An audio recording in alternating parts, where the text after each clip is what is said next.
इंद्रजीत सिंह जी, मुझे एक बात बताइए, जाटों की ऐसी क्या मजबूरी है? जाट तो सीना तान के खड़े होते हैं और यही उनकी पहचान भी है कि आज आपको चुनावी फायदे के लिए जो समझौता जो हुआ है समाजवादी पार्टी और आरएलडी के बीच में, क्या घुस भर देंगे?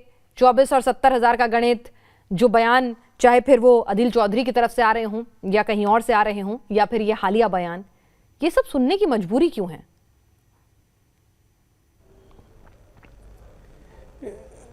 देखिए मेरी छोटी बहन, दिक्कत क्या है मैं आप बताऊं। जो आदमी सत्ता से बाहर हो और वो इस तरीके की बातें करे तो कोई बात नहीं, एक बार को उसका खंडन भी होना चाहिए, उसका विरोध भी होना चाहिए, चाहे सत्ता से बाहर कोई भी हो। लेकिन जब मेरी बहन एक आदमी को फुल मैंडेट की सरकार मिली हो, 300 से ऊपर सीटें मिली हो, 5 साल पूरे मिले हों, आपको किसी बैसाखी की जरूरत नहीं थी कि आपके पास आपके सहयोगी दल थे जो आपको काम नहीं करने दे रहे थे। आज अब इन सब चीज़ों पे आप अगर कुछ नहीं कहेंगे और दूसरा एक दफ़ा कहेगा, 2 दफ़ा कहेगा, जनता उसको नकार देगी। देखिए आपने किसान आंदोलन के दौरान मेरी बहन, इन्होंने खालिस्तानी, उग्रवादी, आंदोलनजीवी क्या कुछ नहीं कहा। वही सिख समाज है जिसने कोरोना के दौरान मेरी बहन सिलेंडरों की लंगर लगाए, जब हॉस्पिटलों में सिलेंडर 1 मिनट के लिए हाँ बिल्कुल बिल्कुल, आपको पूरा सुनूंगी सर, पूरा सुनूंगी। नहीं थे तो सिख समाज ने लंगर भी, गुरु साहब ने हिम्मत देके हमसे लंगर की भी सेवा करवाई, ऑक्सीजन के सिलेंडर की भी सेवा करवाई।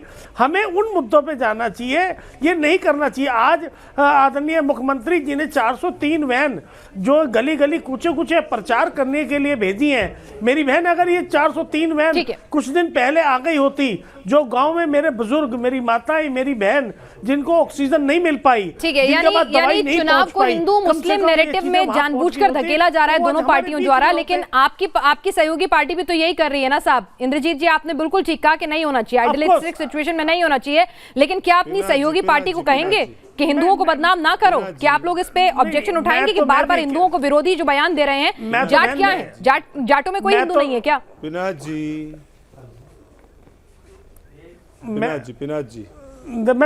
हम भी तो जाट हैं, मैं भी तो एक जाट ही हूँ। हमारे को कहाँ ये सिखाई गया? कौन सी किताब में लिखा है कि हम भाई को भाई से बांटे, एक दूसरे के ऊपर एलिगेशन लगाएं? हम कहीं बाहर से आए हैं क्या? आज अमित शाह साहब को दिल्ली में एक मीटिंग करनी पड़ी और जाट समाज के लोगों के बीच में क्या जरूरत थी? ये क्या जरूरत है आपके? ठीक है, उनके साथ जाट नाराजगी मनाने की कोशिश कर रहे हैं, उनका आपसे संबंध नहीं बन पाए, वो पूरी कोशिश कर रहे हैं। लेकिन मैं आपसे यही तो कह रही हूँ कि आपकी क्या मजबूरी है कि आप हिंदुओं के खिलाफ इतना सब कुछ बर्दाश्त कर रहे हैं? अपनी सहयोगी पार्टी एक के बाद एक गलत बयानी करे जा रही है, कहीं तो आके रुकेंगे ना? उनसे अपनी नाराजगी चौधरी साहब अपनी चौधराहट दिखाते हुए नहीं व्यक्त करेंगे क्या? कैसे चौधरी हैं? ठीक है, देखो मेरी छोटी बहन, इन्होंने क्या कहा था सुधांशु त्रिवेदी जी ने, हमने चौधरियों की चौधराहट खत्म कर दी। क्या ये वर्ड अच्छा है? ठीक है, मुझे बताइए अच्छा है? चारू प्रज्ञा जी, आप लोगों की पार्टी ने भी तो किन किन शब्दों का इस्तेमाल नहीं किया था किसान आंदोलन के जरिए? जब आप करें तो सब सही, सब माफी हो जानी चाहिए, जब दूसरा करें तो हो हल्ला मचाओ। ये डबल स्टैंडर्ड नहीं तो और क्या है? चारू प्रज्ञा जी, देखिए, अगर पिनाज जी, पहले तो मैं आपको एक बात बताऊं, किसान आंदोलन में ना जाति और धर्म के नाम पर लोगों को बांटा नहीं गया था। ये जो विपक्षी पार्टियां कर रही है ना, ये तो क्लियर विभाजन जाति धर्म के नाम पर कर रही है, क्योंकि इनकी राजनीति इसी चीज से चलती है। ये लगाते हैं कैलकुलेशन, ये सोचते हैं कि हमारे प्रदेश की जनता मैथ्स है, गणित है, कि इतने % यहां से आएंगे, इतने % यहां से आएंगे, और इससे आगे इनकी सोच नहीं जाती। आप मुझे भारतीय जनता पार्टी की एक नीति बता दीजिए जो लेने के लिए जिसका फायदा जनता को जाके ये बताना पड़ता हो कि वो किस धर्म से आते हैं, किस जाति से आते हैं। ऐसी एक भी नीति नहीं है। जब घर दिए जाते हैं, जब खाना राशन दिया जाता है, जब गांव-गांव तक सड़कें पहुंचती हैं, घर-घर तक बिजली जाती है, धर्म जाति नहीं पूछी जाती। और इसीलिए भारतीय जनता पार्टी हैं कि मंदिर का जीर्णोद्धार होता है, लेकिन ऐसे ही मस्जिदों के इर्द गिर्द सर्किट क्यों नहीं डेवलप किए जाते, उनका जीर्णोद्धार क्यों नहीं होता? ऐसा नहीं है कि सवाल आपसे नहीं पूछे जाते। केवल यही बात। बहरहाल राजीव तुली जी, एक राजनीतिक विश्लेषक होने के नाते मैं यहाँ पर आपसे समझना चाहूंगी, क्या एक नया नैरेटिव यहाँ पर तैयार हो रहा है? क्योंकि अगर मैं बयान देख रही थी, मैं रिसर्च कर रही थी, हिंदुत्व को लेकर, हिंदू धर्म खतरा हो सकता है इसको लेकर, आप नेता और पार्टी बदल दीजिए, कमोबेश ऐसे बहुत सारे बयान आ रहे हैं। तो क्या आप सबने मान लिया है कि भैया हिंदुओं की पार्टी तो सिर्फ बीजेपी है, बाकी बचे कुचे में आप काम चलाइए? हिंदुओं को जातियों पे तोड़िए और मुस्लिम साथ आएंगे, बस यही हो सकता है। ऐसा है, आज तक भी आप 2014 मत देखिए, 2014 से पीछे भी जब आप जाएंगी तो उस समय भी, उससे पहले भी उत्तर प्रदेश में नारा लगा, मिल गए मुलायम काशीराम, हवा में उड़ गए जय श्री राम। तो उस समय भी बीजेपी को टारगेट किया जाता था कि बीजेपी हिंदू पार्टी। बीजेपी ने कोई हिंदुओं की कोई ठेकेदारी ली हुई है ऐसा बीजेपी ने तो कभी नहीं कहा, मगर बाकी सब राजनीतिक दलों ने कह करके वो बीजेपी के मत्थे ठेकेदारी मढ़ दी उनकी कि हिंदुओं की ठेकेदारी आपकी है और हम आज तक मुस्लिम ध्रुवीकरण करके वोट ले लेंगे, अपनी सरकार ले आएंगे, बना लेंगे। और ये होता भी रहा। हमने देखा है किस प्रकार से इफ्तारी दी जाती थी, इफ्तार पार्टियां होती थी, हज हाउस बनाने के लिए बड़ा बड़ा पैसा दिया जाता था, हज भेजने के लिए, जाने के लिए सब्सिडी दी जाती थी। वो सब होता रहा है और वो इसी देश में हुआ है, हम सबकी आंखों के सामने हुआ है, हमने देखा है। तो अभी क्या है, अब एक जो बड़ा परिवर्तन हो गया वो ये हो गया कि उधर मुस्लिम पोलराइजेशन होता है तो इधर हिंदू कंसोलिडेशन होता है। इस बात को राजनीतिक पार्टियां क्यों नहीं समझ पा रही हैं, भाजपा के अलावा जो बाकी राजनीतिक पार्टियां हैं? ये बड़ा एक विचित्र सा सवाल है। आप क्यों पहले दिन जिन्ना को चुनाव में ले आए? अखिलेश यादव जी, आपने क्यों उस समय पे विकास के मुद्दे पे या बाकी सब मुद्दों को जिनके विषय में अभी डॉक्टर विजय राठी जी या इंद्रजीत सिंह जी बोल रहे थे, आप उन मुद्दों को आप बीजेपी की पिच पर जाकर खेलते हैं, आप उनको मौका देते हैं कि वो ये सब कंसोलिडेशन और इस सब पर जाए। डॉक्टर विजय राठी, आप तो बीजेपी को मसाला दे रहे हैं इस तरह के बयान देकर। हिंदू अगर उनसे नाराज भी है हिंदू तो वो भी पोलराइज हो जाएगा। सामने से पीठ पर अखिलेश यादव के सपने में भगवान कृष्ण आते हैं, तो अगली बार जब कृष्ण आएंगे तो कहेंगे नहीं कि मुझे गुंडागर्द क्यों कह रहे हो भाई। बहुत बहुत धन्यवाद कि आपने मुझे बोलने का मौका दिया। अरे आप टेप निकाल के देख लीजिएगा, सबसे ज्यादा आप ही को बोलने का मौका मिला है। वो बात अलग है, आपको दिखेगा नहीं, उसमें भी पार्शियलिटी नजर आएगी। चलिए आदरणीय चौधरी, सुनिए, आदरणीय चौधरी चरण सिंह की जो विरासत थी वो 2013 तक, उसको भारतीय जनता पार्टी ने जब से तोड़ा, उसी ताने बाने को जब हमने मजबूत किया पश्चिमी उत्तर प्रदेश में, किसानियत, गरीबों को, नौजवानों को लेकर के, तब से बीजेपी के पेट में दर्द है। वो चाहती है इसको कैसे तोड़ा जाए, कैसे तोड़ा समझ में आती है। आपको ये समझ में आ रहा है जो मैं बोल रहा हूँ? बिल्कुल आ रहा है, बिल्कुल आ रहा है। ये समझ में आ रहा है जो मैं बोल रहा हूँ, कोशिश कर रहे हैं साहब, उनको भी समझ में आ रहा है ना। हाँ, तो वही समझ।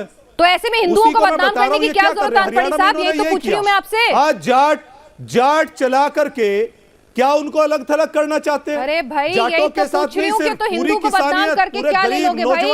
सब साथ हैं। हिंदुओं को क्यों बदनाम कर रहे हो?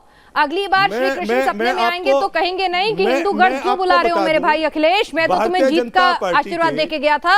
मैंने उस पर आपने कुछ नहीं कहा। पहले भी बताया था, मैंने पहले भी आपको बताया था कि ये हिंदू मुस्लिम एकता ही है पश्चिम की, जिसमें पूरी भारतीय जनता पार्टी परेशान है और पूरी जितनी कौरवों की सेना पश्चिम उत्तर प्रदेश में इसको आपके विधायक साहब, आपकी पार्टी के विधायक उस एकता को इतना मजबूत कर रहे हैं साहब। सिर्फ दो ही हैं, सिर्फ दो ने इनको हवा में उड़ा रखा, सिर्फ दो लोगों से लड़ पा रही, क्योंकि हमने बहुत बहुत बधाई आपको कि आपका गठबंधन हुआ, बहुत अच्छा कर रहे हैं, बहुत अच्छी बात है। चलिए आप खुश हो जाइए, अपनी पीठ तपा लीजिए, जनता बता देगी कि उसने किसको चुना। आपको गठबंधन मुबारक हो, आपको जाटों का साथ मुबारक हो, लेकिन सुन तो लीजिए, हिंदुओं को बदनाम करके क्या हासिल करोगे? मैं सुन रहा हूं आपकी बात, तो उस पर माफी मांगेंगे अखिलेश यादव? भगवान श्री कृष्ण अगली बार सपने में आएंगे तो हिंदू गर्द कृष्ण बुलाएंगे क्या उन्हें? मुझे बोलने तो दो, टॉपिक पे बोलो।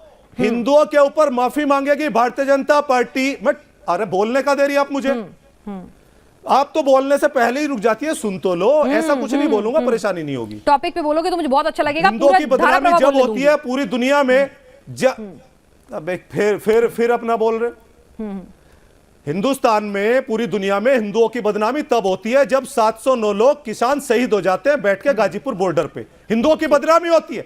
4.5 लाख लाशें गंगा में तैरती हैं, हिंदुओं की वो बदनामी होती है। हिंदुस्तान में नहीं, पूरी दुनिया में। आपने सवाल पूछा, आपके टीवी पे देखा मैंने किस तरीके से लाशों को नोच के खाया, वो थी बदनामी। अच्छा, आपने टीवी डिबेट नहीं देखी हो तो यूट्यूब पे एक ऑप्शन होती है साहब, सुनिएगा, गूगल करिएगा, सुनिए, गूगल करना आता है ना आपको, और वह उस थी साल बदनामी। की डिबेट देख बदनामी लीजिएगा वो साहब, थी आपको शायद दिखता नहीं हिंदू है। की और दिक्कत हिंदुस्तान ये है की कि आप जब लोग चुनाव ऑक्सीजन के नहीं साल मिला। में जागे हैं, तो बदनामी इसीलिए इसका वो मतलब थी मेरी गलती जब नहीं है। विधायक अगर और उस वक्त नहीं मंत्री जागे हुए थे, ऑक्सीजन के यूट्यूब लिए में ऑप्शन है, तड़पते गूगल करके देखिए, तब भी बदनामी सवाल वो उठाए गए थी थे। हिंदुओं बहरहाल की एक इलाहाबाद मिनट डॉक्टर अम्बेडकर राव, मुझे बता दीजिए, हिंदुत्व से देश की अखंडता को खतरा है, आप ही की पार्टी के नेताओं का बयान है। कब तक हिंदुओं को बदनाम करेंगे? मुस्लिमों से कोई खतरा नहीं है देश को, सब कुछ हिंदुत्व करेगा, इस्लामिक मुस्लिम कुछ नहीं करेगा, उससे कोई खतरा नहीं है। नहीं, तनीष जी मैं इस बात को बिल्कुल क्लियर कर देना चाह रहा हूं। अभी शिवम त्यागी जी बोल रहे थे 1990, मैंने आपसे क्या कहा? ओवैसी साहब ने कहा हिंदुत्व देश की एकता और अखंडता के लिए खतरा है, इस्लाम और इस्लामिक ये देश की अखंडता और के लिए खतरा नहीं होगा, सिर्फ हिंदू और हिंदुत्व ही खतरा है। नहीं, बिल्कुल नहीं। हाँ, मैं कह रहा हूं कि इस देश को संविधान के अनुसार चलना है और चलाना है। जो लोग इस देश में धर्म के नाम पर, जाति के नाम पर हिंसा करते हैं, हम उनका समर्थन नहीं करते हैं। मैं ये कह रहा हूं कि इस देश में धर्म और जाति के नाम पर 1990 से नहीं, 1925 से इस देश में धर्म के नाम पर नफरत फैलाई जा रही है, जिसके लिए आरएसएस जिम्मेदार है। और बड़े ओवैसी और छोटे ओवैसी क्या फैलाते हैं, क्या कहते हैं, मैं एक एक करके सारे बयान पढ़ दूं तो आपको पता चल जाएगा।